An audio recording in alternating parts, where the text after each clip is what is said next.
Continuar o nosso estudo da Palavra de Deus, e hoje nós vamos para o texto de Efésios capítulo 1, versículos 15 ao 23, cujo tema que nós vamos ver ali é crescendo na graça e no poder de Deus. Okay? Antes de lermos esse texto que vai nos mostrar como deve ser o desenvolvimento de um cristão, como nós devemos ter esta atitude diante do Senhor, esse nosso relacionamento para com o Senhor. Vamos ver um pouco do que nós vimos nas semanas anteriores. Nós vimos nas semanas anteriores a obra salvífica do Deus Trino. Nós vimos desde o princípio de Efésios, da carta de Paulo aos Efésios, o apóstolo Paulo falando a eles acerca da salvação, de como Deus os elegeu antes da fundação do mundo, de que eles foram predestinados, e tudo isso de acordo com o propósito da vontade de Deus, com o beneplácito da sua vontade, como diz o texto. Nós vimos que o Filho redimiu o seu povo, ou seja, houve remissão de pecados, ele pagou pelos nossos pecados, ele fez o sacrifício propiciatório, onde Deus colocou sobre ele a ira que deveria estar sobre nós, e Deus então se tornou propício a nós por causa do sangue de Cristo, e nós então fomos remidos, fomos redimidos pelo sangue de Cristo.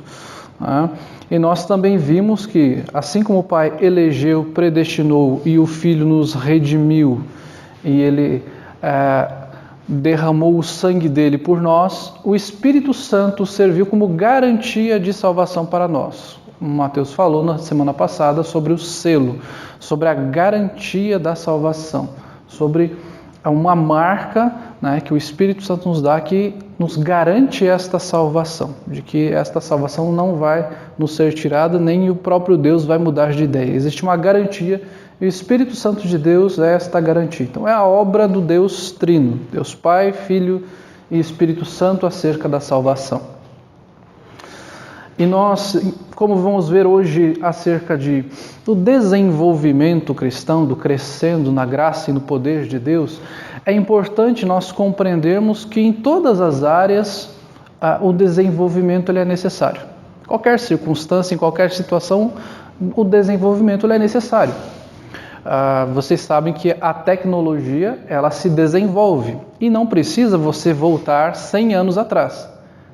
Pensar em cavalos, carruagens, não. Volte em 10, 20 anos.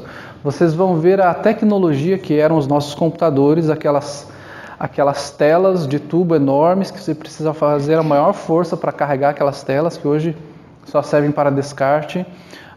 O tipo de celular que existia, que era aquele tijolão grande e grosso. Os celulares estão grandes novamente hoje, mas eles eram grossos. Tinha aquela antena também aqui, que abria aquele flip e aquela antena lá. A cobertura não era lá grande coisa, ainda hoje não é. Naquela época era bem pior, era extremamente caro. As operações bancárias eram um tanto quanto diferentes. O cartão de crédito, se já existia uma maquininha, que não era bem uma maquininha, com papel carbono, que você passava em cima do cartão ali, fazia e ficava ali os dados do seu cartão de crédito, e tudo isso se desenvolveu. Hoje tem uma maquininha que você passa ali, passa sua senha, e lá já está debitado a importância que você comprou algum produto. Os bancos evoluíram muito, os telefones celulares, os computadores, toda a informática, toda a área de tecnologia, em todas as questões, elas se desenvolveram, não só nessa área que a gente está falando. Em tudo que você for pensar, no desenvolvimento de roupas, de tênis, de várias técnicas que existem, cirúrgicas, tudo isso se desenvolveu. O desenvolvimento corporal ele é extremamente importante. Você não fica da maneira com que você nasce. Você nasce pequenininho, aquelas primeiras semanas, meses, você acorda bastante os seus pais. Nós temos um pai fresco aqui, ele sabe muito bem disso. Aquelas primeiras semanas que o filho acaba acordando ali quase que de hora em hora e você acaba virando quase que um zumbi ali, porque você não dorme direito, você não come direito. Mas aquela criança, você sabe que aquele é um momento em que ela vai se desenvolver, ela vai crescer. Daqui a pouco ela vai começar a engatinhar, ela vai começar a dar os primeiros passos, vai começar a aprender a falar algumas palavras, falar errado, que você vai achar uma gracinha ela falando errado. E ela vai começar a aprender a falar certo, porque ela, por um momento, é até uma gracinha ver aquela criança falando errado. Mas de repente aquela criança com 3, 4, 5, 10 anos, se ela continua falando errado, não. Existe algum problema aqui, ela não está se desenvolvendo nessa. Então o desenvolvimento ele é necessário. O desenvolvimento intelectual ele é necessário. Quando você entra na escola, você aprende lá, letra A, letra B, letra C. 1 mais 1 são 2. Mas depois as coisas vão se desenvolvendo e você vai aprendendo e fazendo tabuada e fazendo geometria e tantas outras matérias que você vai ver, de geografia, história, ciências. Isso vai desenvolvendo intelectualmente. Espiritualmente da mesma forma. Quando nós conhecemos o Senhor se faz conhecido para nós. Nós temos aquele desejo de aprender da palavra do Senhor e queremos aprender tudo num dia só. E normalmente as pessoas que vêm à igreja, uma das primeiras coisas que elas querem aprender é sobre Apocalipse. Não sei porquê, Mas sempre é Apocalipse que a pessoa quer aprender. A primeira coisa. É como uma criança recém-nascida querer comer um bife. Não dá certo. Ela tem que começar do leitinho. Então existe esse desenvolvimento espiritual. Aproveitar-se aquele momento, aquele desejo de aprender. Ok, irmão, você quer aprender de Apocalipse? Ok, então nós vamos começar por outras questões antes. Não vamos começar pelo fim, vamos começar pelo começo. Então vai haver esse desenvolvimento, a pessoa vai crescer, vai aprender da palavra de Deus, ela vai aprender que o livro do Gênesis é o primeiro livro da Bíblia, ela vai aprender que os 5 primeiros livros da Bíblia foram escritos por Moisés, ela vai aprender sobre os profetas maiores, menores, vai aprender sobre os livros poéticos, proféticos, vai aprender sobre os livros históricos, vai aprender sobre os evangelhos, sobre as cartas paulinas e por aí vai. E daqui a pouco ela vai começar a conseguir manejar mais a palavra, porque ela vai falar, poxa, alguns meses atrás eu não sabia onde estava o livro de Marcos, mas agora eu sei que é o 2º livro do Novo Testamento. Agora eu sei que Efésios é uma carta de Paulo, e eu já li essa carta, eu achei belíssima. É um desenvolvimento.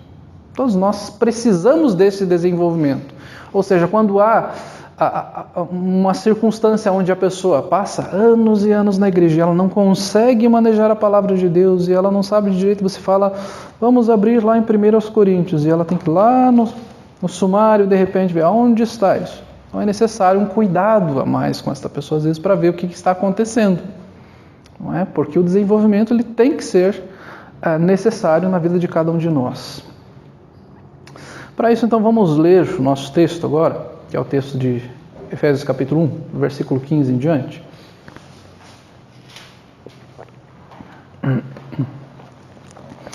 O apóstolo Paulo nos fala assim lá em Efésios capítulo 1, versículo 15 ao 23. Por isso também eu, tendo ouvido a fé que há entre vós no Senhor Jesus e o amor para com todos os santos, não cesso de dar graças por vós, fazendo menção de vós nas minhas orações, para que o Deus de nosso Senhor Jesus Cristo, o Pai da Glória, vos conceda espírito de sabedoria e de revelação no pleno conhecimento dele, iluminados os olhos do vosso coração, para saberdes qual é a esperança do seu chamamento, qual a riqueza da glória da sua herança nos santos, e qual a suprema grandeza do seu poder para com os que cremos, segundo a eficácia da força do seu poder, o qual exerceu ele em Cristo, ressuscitando dentre os mortos e fazendo-o sentar à sua direita nos lugares celestiais, acima de todo principado e potestade, e poder e domínio, e todo nome que se possa referir não só no presente século, mas também no vindouro. E pôs todas as coisas debaixo dos pés, e para ser cabeça sobre todas as coisas o deu à igreja, a qual é o seu corpo, a plenitude daquele que a tudo enche em todas as coisas. Portanto, nós começamos aqui em Efésios capítulo 1, versículos 15 e 16. Nós vamos ver a ação de graças do apóstolo Paulo, dele falando: por isso também eu, tendo ouvido a fé que há entre vós no Senhor Jesus e o amor para com todos os santos, não cesso de dar graças por vós, fazendo menção de vós nas minhas orações. Nós vemos esta ação de graça de Paulo, as ações de graça pela fé em Cristo do povo. Os crentes de Éfeso, eles tinham esta fé em Cristo, já que ele está falando aqui que ele não cessa de dar graças a eles, né? E ele fala que ele ouviu da fé que havia entre eles, e ele não cessava de dar graças por isso, pela fé salvífica que eles possuíam, da fé que o apóstolo Paulo havia falado no início, de Deus que os elegeu antes da fundação do mundo, do Cristo que os redimiu, do Espírito que os selou, né, com o Santo Espírito da promessa, eles foram selados, e ele fala que eu dou graças por vocês, pela fé que vocês têm, porque vocês conheceram o Evangelho, porque vocês conheceram a Cristo, porque vocês compreenderam o que é o cerne do Evangelho. Vocês compreenderam que vocês são pecadores e que necessitavam da graça de Deus. E ele também dá graças ao Senhor, porque ele fala: eu dou graças ao Senhor Jesus Cristo porque vocês têm amor para com todos os irmãos. Ele fala que eles amavam os irmãos, que eles tinham cuidado dos irmãos, que eles zelavam uns pela vida dos outros. E ele fala: eu louvo a Deus por isso. Eu dirijo ações de graças ao Senhor pela atitude que vocês têm, por amar aos irmãos, porque vocês estão cumprindo o mandamento de Deus, amando os irmãos, se importando com eles, vendo qual a necessidade do seu irmão, se preocupando com ele, olhando por ele, orando por ele, caminhando com o irmão que tem mais dificuldade. Paulo agradece por isso. Paulo, ele leva ações de graças ao Senhor. Ele fala: eu me regozijo no Senhor por aquilo que está acontecendo no meio de vocês, porque vocês conheceram o Evangelho e porque vocês amam os seus irmãos, porque vocês estão com eles, porque vocês amam os santos.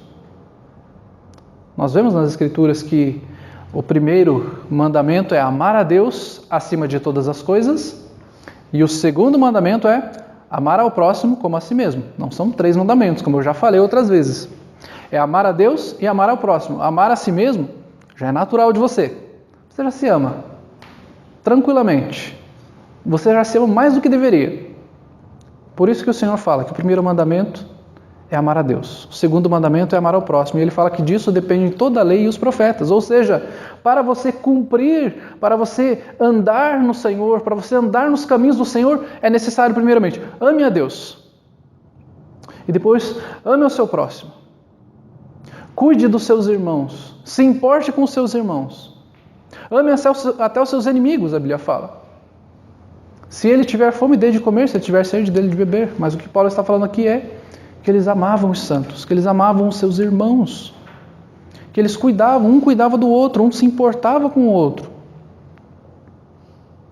Certo tempo depois eles tiveram problemas, porque João vai falar que eles perderam aquele primeiro amor que eles tinham, e que eles deveriam voltar àquele primeiro amor. Mas aqui o apóstolo Paulo, ele se regozija nisso. Vocês amam os outros, vocês têm a fé no Senhor Jesus Cristo, e eu me regozijo nisso.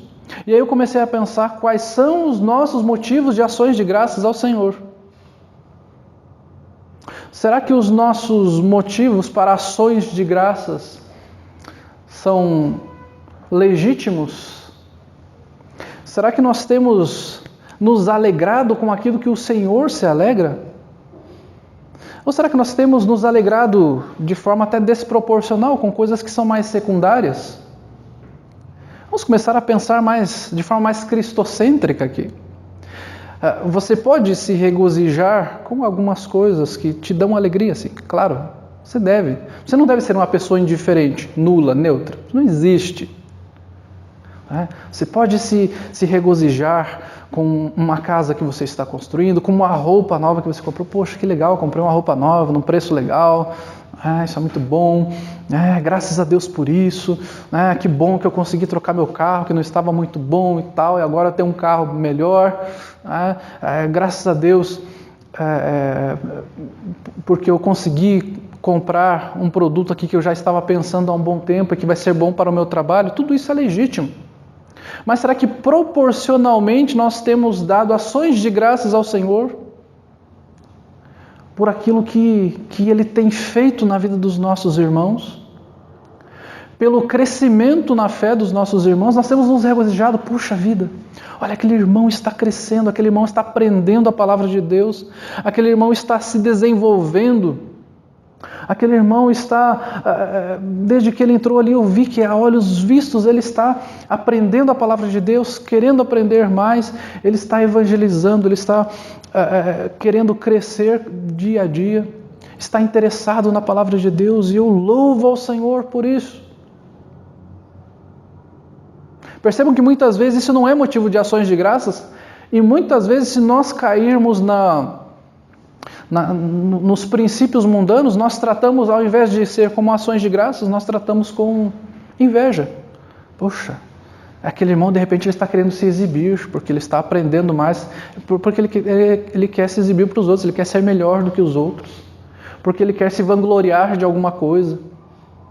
Não, isso é motivo de ações de graças. É motivo de ação de graças quando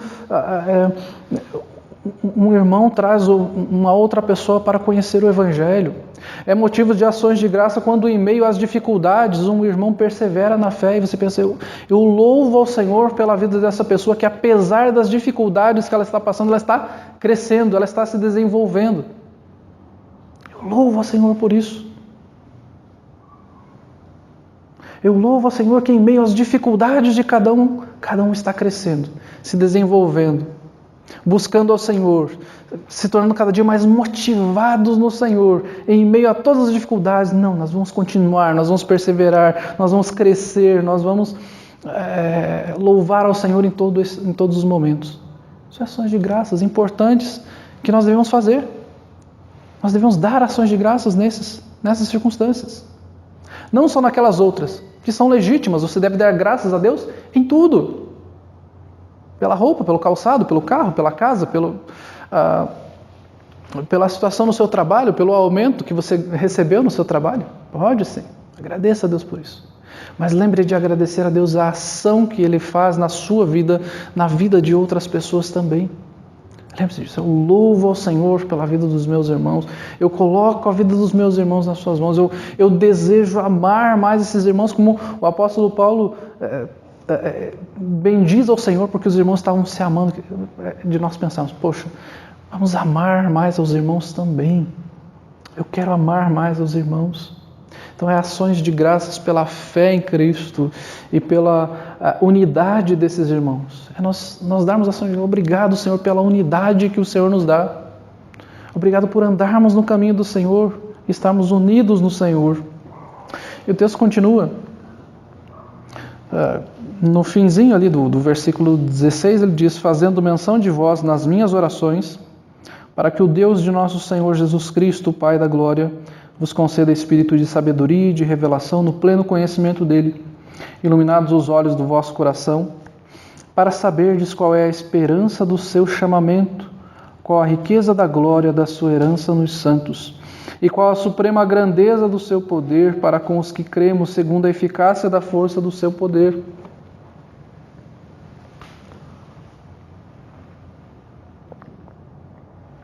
Vocês veem aqui que o apóstolo Paulo, ele ora por eles, ele faz ações de graças por aquilo que Deus estava agindo na vida deles, e ele ainda ora, faz menção dele nas orações.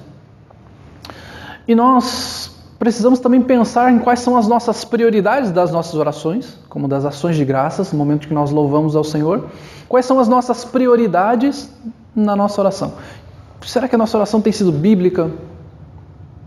Se nós formos olhar a oração do Pai Nosso, pegamos como princípio a oração do Pai Nosso. Você não precisa orar a oração do Pai Nosso. Pode até orar, não há problema nenhum. É uma oração bíblica.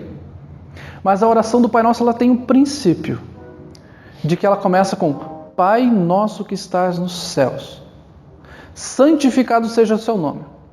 Venha a nós o seu reino. Seja feita a sua vontade, assim na terra como no céu. Perceba que até aí foi exaltação ao Senhor. O Senhor está nos céus, o seu nome seja santificado, glorificado. A sua vontade é soberana, a sua vontade seja feita nos céus e na terra, da forma com que o Senhor quiser. Isso é uma oração teocêntrica, cristocêntrica. Este é o tipo de oração que nós devemos ter. Uma oração teocêntrica. Não apenas uma lista de desejos. Senhor, eu quero isso, eu desejo aquilo, quero aquilo outro, quero aquilo outro, quero aquilo outro. Mas uma oração mais centrada na glória de Deus. Nós corremos esse risco. Nós caímos nessa tentação reiteradas vezes. Porque nós sempre podemos nos pegar orando, pensando: poxa, Senhor, eu preciso disso, eu preciso daquilo outro. Faz isso para mim, faz aquilo outro. E nós esquecemos de louvar ao Senhor, de dizer: o Senhor é grande, o Senhor é maravilhoso, o Senhor seja glorificado, o Senhor seja bendito, o Senhor é perfeito, glorificado seja o Senhor em toda circunstância. Lembrem-se de que o próprio Jesus, lá no Getsemane, quando estava prestes a ser entregue para ser julgado e crucificado, ele fala ao Pai: Pai, passa de mim este cálice, mas não seja feita a minha vontade, mas a sua. O próprio Cristo, o Filho de Deus, falou: a sua vontade seja feita. Então as nossas orações têm que ser voltadas sempre para: Senhor, faça a sua vontade, porque o Senhor é grande, o Senhor é santo, o Senhor é bendito, o Senhor é glorioso. E em todas as circunstâncias, por mais que eu não goste da sua resposta, o Senhor será glorificado. É uma oração na dependência do Senhor. Senhor, eu dependo de Ti. Eu necessito do Senhor, esta oração está sendo feita porque eu sem Ti não consigo fazer nada. O próprio apóstolo Paulo, em Atos capítulo 17, quando ele está falando lá com os filósofos, ele fala, ele até cita um outro filósofo, ele fala: porque nele vivemos, nos movemos e existimos. Não há forma de nós existirmos e nos movermos que não seja por meio do Senhor. Nós dependemos dele. A oração é como uma forma de humilhação. Nós nos humilhamos diante de Deus. Algumas pessoas, elas têm elas têm, não é bem a mania, mas elas têm o costume de erguer as mãos aos céus, orando. O erguer as mãos aos céus é como se você estivesse simbolicamente falando: Senhor, as minhas mãos estão vazias. Eu não tenho nada, eu preciso do Senhor. Eu preciso do seu socorro, eu dependo do Senhor. Ou olhar para baixo, como foi no caso da parábola que Jesus conta sobre o fariseu e o publicano, onde aquele fariseu fala: Senhor, eu dou dízimo, eu oro, eu faço isso, faço aquilo outro, não é? Eu não sou como esse publicano, não é? Este texto está lá em Lucas, capítulo 18, versículos 9 ao 14. Vamos lê-lo para vocês compreenderem a atitude do fariseu e do publicano. Lucas, capítulo 18, versículos 9 ao 14. O texto diz assim: propôs também esta parábola a alguns que confiavam em si mesmos, por se considerarem justos e desprezavam os outros. 2 homens subiram ao templo com o propósito de orar, um fariseu e outro publicano. O fariseu, posto em pé, orava de si para si mesmo, desta forma: ó Deus, graças te dou, porque não sou como os demais homens, roubadores, injustos e adúlteros, nem ainda como este publicano. Jejuo 2 vezes por semana e dou o dízimo de tudo quanto ganho. O publicano, estando em pé, longe, não ousava nem ainda levantar os olhos aos céus, mas batia no peito dizendo: ó Deus, sê propício a mim, pecador. Digo-vos que este desceu justificado para a sua casa e não aquele, porque todo o que se exalta será humilhado, mas o que se humilha será exaltado. Uma atitude de humilhação. Senhor, sê propício a mim, pecador. Eu não sou nada sem Ti. E não com aquela atitude, Senhor, eu faço isso, eu faço aquilo outro. Por que isso está acontecendo comigo? Eu sou bom, eu vou para a igreja, eu faço aquilo. Não. Você está orando de si para si, como o próprio Jesus está falando. Senhor, sê propício a mim, pecador. Eu não mereço nada. Eu não sou nada. Essa é a oração bíblica, teocêntrica, voltada para o Senhor. A oração não é para você. Você ora ao Senhor, dependente do Senhor, se humilhando diante do Senhor. A oração ela é baseada na fé em Cristo. Percebam o que o apóstolo Paulo está falando nesses versículos.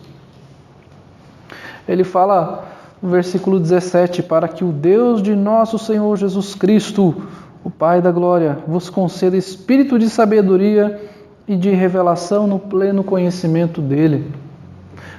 A oração dele era essa. Que Deus nos desse espírito de sabedoria e de revelação no pleno conhecimento de Deus. Perceba que muitas vezes nós não oramos por isso, para que o Senhor se revele a nós, para que nós conheçamos mais e mais a Ele, para que os nossos olhos sejam iluminados, para que o nosso coração seja iluminado e a gente aprenda mais e mais e nós tenhamos esse discernimento. Nós somos falhos em pedir isso, em pedir esse desenvolvimento. Perceba que antes de nós crermos em Cristo, nós éramos cegos. Mas agora nós estamos em processo de tirarmos a nossa miopia. Quando eu não usava óculos, eu andava tranquilo. Eu sabia que eu tinha problema, começaram a me dar algumas dores de cabeça, eu precisei ir ao oftalmologista e comecei a usar o óculos. E de vez em quando eu tirava o óculos, ou para limpar, ou para alguma coisa, e eu tirava, eu falava, puxa vida, eu acho que eu comecei a usar óculos e eu piorei. Porque quando eu não usava óculos, parece que eu não enxergava tão mal assim.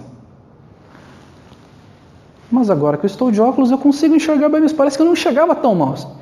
Você enxergava mal sim, espiritualmente falando. É que você estava acostumado. Você estava acostumado com aquela circunstância de enxergar pouco.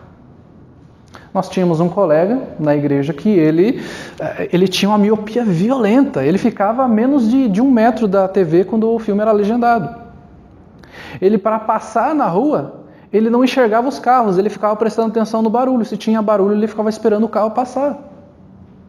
Então essa é uma pessoa que necessita de que os seus olhos sejam iluminados. E nós dependemos então desse processo dos nossos olhos serem iluminados cada vez mais, que os nossos olhos tenham este processo de iluminação, que o Senhor vá restaurando os nossos olhos, a gente enxergue mais e mais, e a gente desenvolva mais e mais, e a gente olhe cada vez mais para Cristo e veja cada vez mais claro Cristo à nossa frente. Como Jó falou, eu conhecia apenas de ouvir falar o Senhor, mas agora os meus olhos te veem. É este processo do Senhor iluminar os nossos olhos. Antes você era cego, não enxergava nada, você estava morto espiritualmente, mas agora você já enxerga.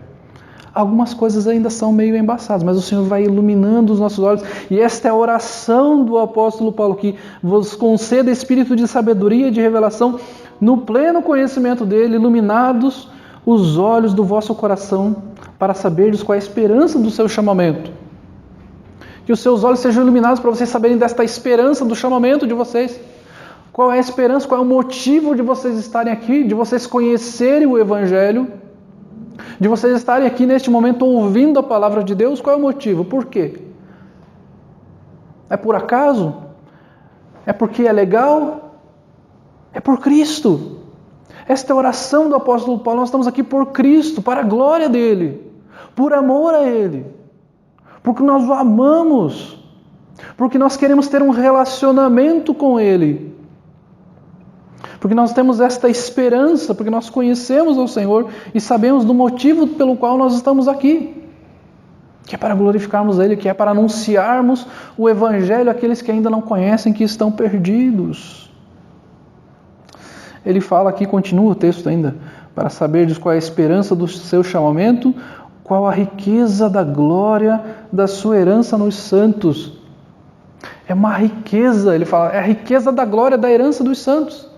É algo maravilhoso, riquíssimo, é uma herança.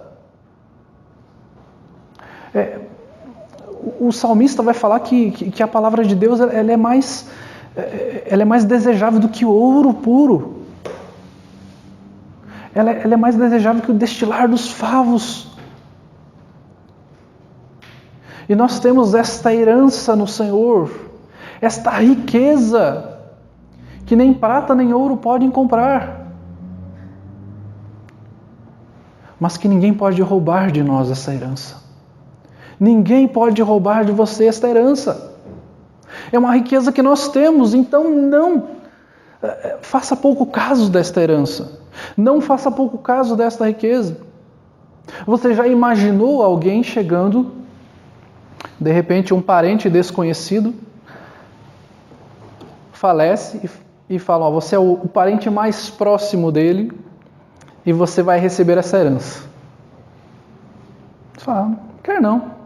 Você fala, R$1 milhãozinho de reais? Deixa ali, depois eu vejo o que eu faço.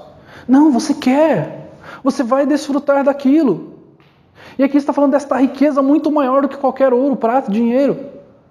Está falando da riqueza da glória da sua herança nos santos. Então não é pouca coisa. Não façamos pouco caso da comunhão dos irmãos, da igreja do Senhor Jesus que Ele comprou com o seu próprio sangue. Uma das coisas que mais me dá tristeza é quando as pessoas fazem pouco caso do Evangelho. E não pessoas incrédulas, porque isso é normal. Uma pessoa morta espiritualmente, ela vai fazer pouco caso e você aprende a conviver com aquilo. Você fica triste também, mas você sabe, aquela pessoa está morta espiritualmente. Ela não vai bendizer ao Senhor, bendito seja o nome do Senhor. Não, ela odeia o Senhor. Mas uma das coisas que mais me entristece é as pessoas que já creram no Evangelho não olharem para esta riqueza da glória.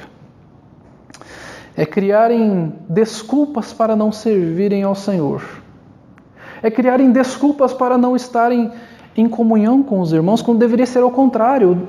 Você ter qualquer oportunidade que você tem, você vê como uma alegria de estar junto, de estar em comunhão, de aprender a palavra de Deus. E de quantas pessoas eu já ouvi, hoje eu não vou para a igreja, eu estou ocupado hoje. Eu fui passear, eu estou cansado, eu fui à piscina,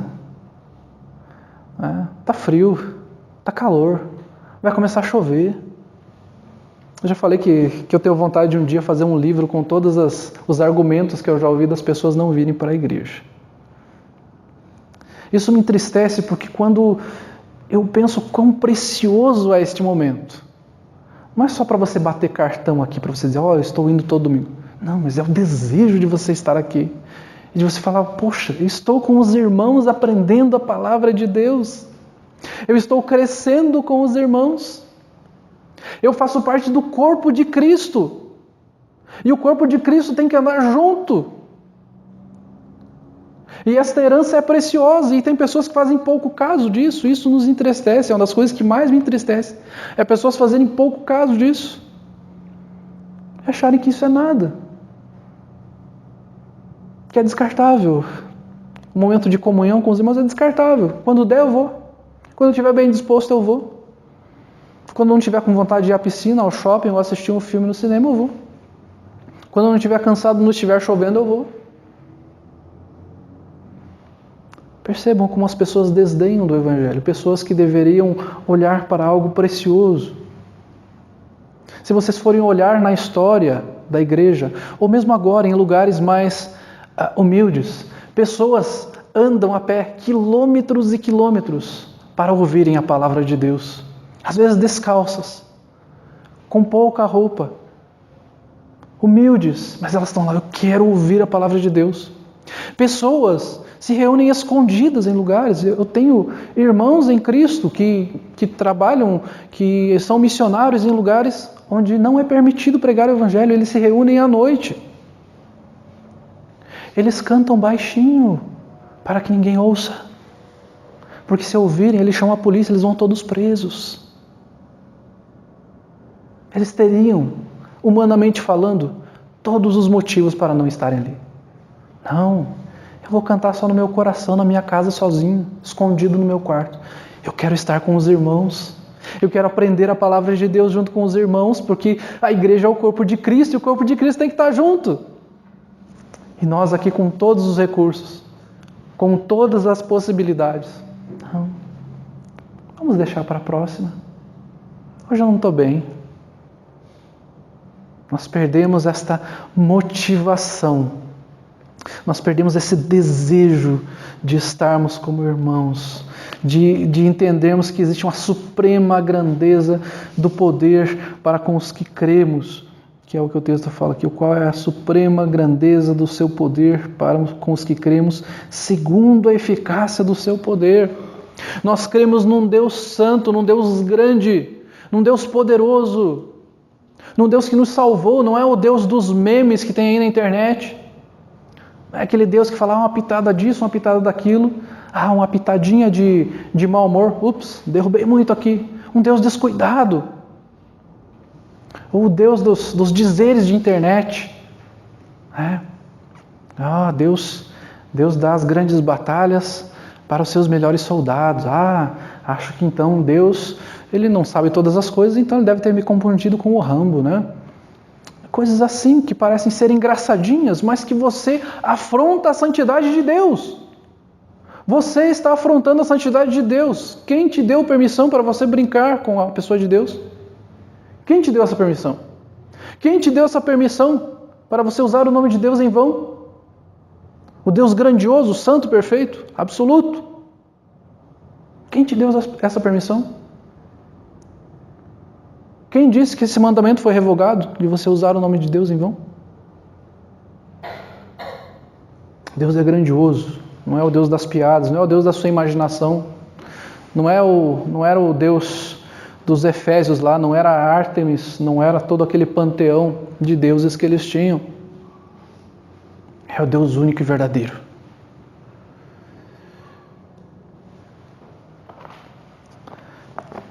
Então nós vemos aqui que ele dá graças ao Senhor pela fé deles, pelo amor deles pelos irmãos. Vemos que ele ora ao Senhor para que eles tenham um espírito de sabedoria, da revelação do pleno conhecimento de Deus, que os olhos deles sejam iluminados. E vamos ver aqui que a fé que eles têm os leva a orar ao Senhor e reconhecer quem Deus é. Versículos 20 ao 23. O qual exerceu ele em Cristo, ressuscitando dentre os mortos, fazendo-o assentar à sua direita nos lugares celestiais, acima de todo principado e potestade, poder e domínio, e de todo nome que se possa referir, não só no presente século, mas também no vindouro, e pôs todas as coisas debaixo dos pés, e para ser o cabeça sobre todas as coisas o deu à igreja, o qual é o seu corpo, a plenitude daquele que tudo enche em todas as coisas. Nós somos servos deste Senhor, que no versículo 20 fala que Deus exerceu esta eficácia do seu poder em Cristo Jesus, que ele o ressuscitou dentre os mortos e que ele tem o domínio sobre todas as coisas. Ele fala aqui, tem domínio sobre tudo que existe nos céus e na terra. No presente, nos tempos vindouros, ele tem o domínio sobre todas as coisas, ele é soberano sobre todas as coisas. Então, esta fé no Senhor, a oração que o apóstolo Paulo faz, e ele fala deste domínio do Senhor, nós cremos neste domínio do Senhor, que tudo que há nos céus, na terra, em todas as eras, o Senhor está no controle de todas as coisas. E ele começa a carta falando que Deus tem o controle de todas as coisas, na salvação, predestinando, elegendo, redimindo, selando. E aqui ele fala, ele faz isso porque ele tem o controle de todas as coisas. Ele não tem o controle só na salvação. Como nós já falamos outras vezes, ou ele controla tudo, ou ele não controla nada. Se ele deixa alguma coisa sem o controle soberano, ele perde o controle sobre tudo. Ele tem o controle de todas as coisas. Anjos, principados, potestades, tudo está sob o domínio do Senhor. Ele é grandioso, ele é poderoso. Ele é o cabeça da igreja. E por ele ser o cabeça da igreja, essa imagem de cabeça quer dizer, ele tem o domínio sobre a igreja. Ele é o Senhor da igreja. O pastor não é senhor da igreja, o presbítero não é senhor da igreja. A pessoa que tem a oferta mais alta na igreja não é a que é o senhor da igreja, é Cristo. Cristo é o senhor da igreja. Quando ele deixa de ser o senhor da igreja, as coisas não andam bem. Cada um começa a fazer as coisas de acordo com a sua vontade, de acordo com o seu querer. Porque aí Cristo deixa de ser aquele que domina sobre todas as coisas. É aquele que você fala, eu creio em Cristo, mas eu vou fazer do meu jeito. Ele é o cabeça, você tem que obedecê-lo, você tem que segui-lo, você é cristão. Você vive para Cristo. Você faz a vontade do Senhor, não a sua própria vontade. Não aquilo que você quer. Não aquilo que é mais cômodo para você, mas aquilo que Cristo manda você fazer. Nós temos a tendência sempre de tentarmos dar um jeitinho brasileiro. Não, nós temos que viver Cristo, porque Ele é o cabeça, nós devemos segui-lo. Nós devemos fazer o que o cabeça está mandando. Não nos rebelarmos contra o próprio Senhor. E nós vemos tristemente a circunstância da igreja brasileira, onde elas já não obedecem mais os comandos daquele que é o cabeça.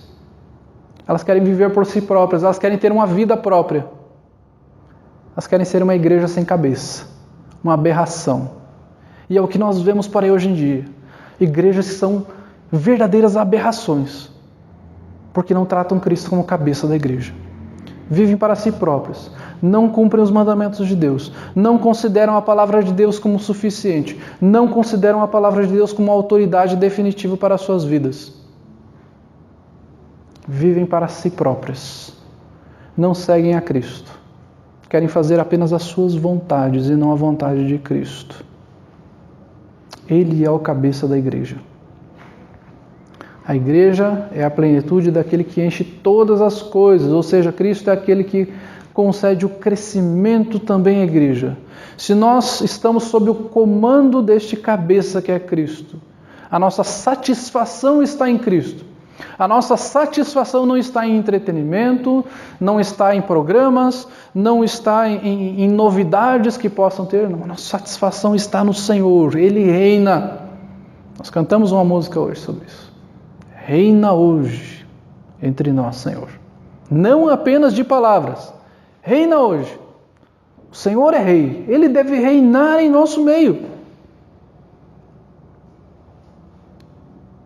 A nossa suficiência, a nossa satisfação está no Senhor.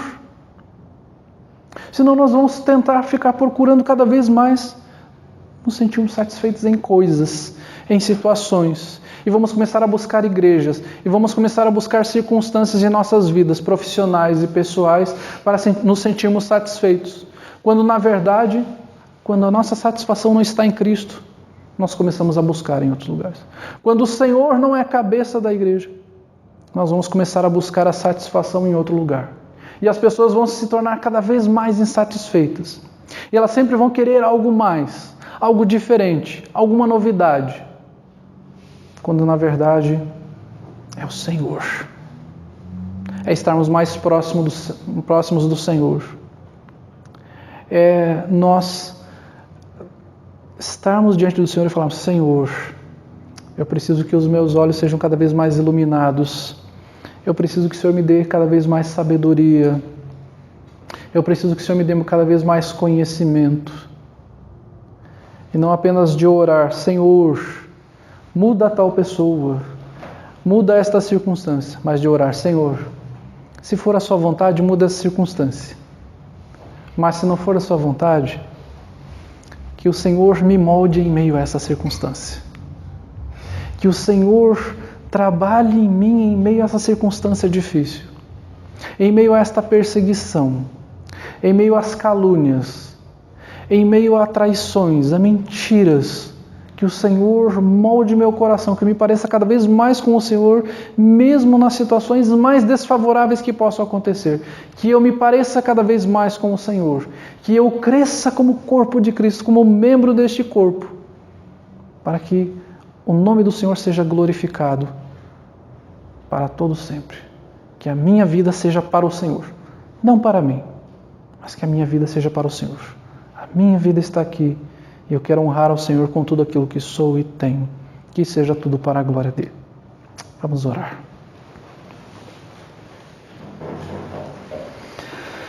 Senhor Deus, obrigado pela Tua palavra, Deus, que nos mostra o quanto nós precisamos mudar a forma com que nós oramos, com que nós pedimos ao Senhor, o quanto nós precisamos que os nossos olhos sejam iluminados, o quanto nós necessitamos de sabedoria, do conhecimento do Senhor, quanto mais próximos do Senhor nós precisamos estar, para que as outras coisas, ó Deus, sejam apenas consequência, ó Pai, da comunhão que nós temos com o Senhor. Que a busca, ó Deus, desenfreada por bens, riquezas e mesmo por preocupações do dia a dia, ó Deus, sejam substituídos, ó Deus, pela busca do Seu reino, Senhor. Como o Senhor mesmo fala, de buscarmos o reino de Deus e a Sua justiça, e as demais coisas nos serão acrescentadas. Todas essas coisas que o Senhor supre, os pássaros, as flores, e o Senhor também supre os Seus filhos. Que possamos reverter, ó Deus, as nossas prioridades, que a nossa prioridade seja o Teu reino, que a nossa prioridade seja a Tua glória e não o nosso bem-estar. Que nós possamos olhar, ó Deus, para a história do Seu povo, desde os tempos bíblicos, um povo perseguido, mas que a esperança estava no Senhor, na eternidade, e o desejo estava em ver o Teu nome sendo glorificado. Que o Senhor nos perdoe, ó Pai, porque muitas vezes nós agimos de forma contrária a isso. Nos fortalece, Senhor, nos dá perseverança para crescermos dia a dia, desenvolvermos, ó Deus, e vivermos para a glória de Ti. Em nome de Jesus Cristo. Amém.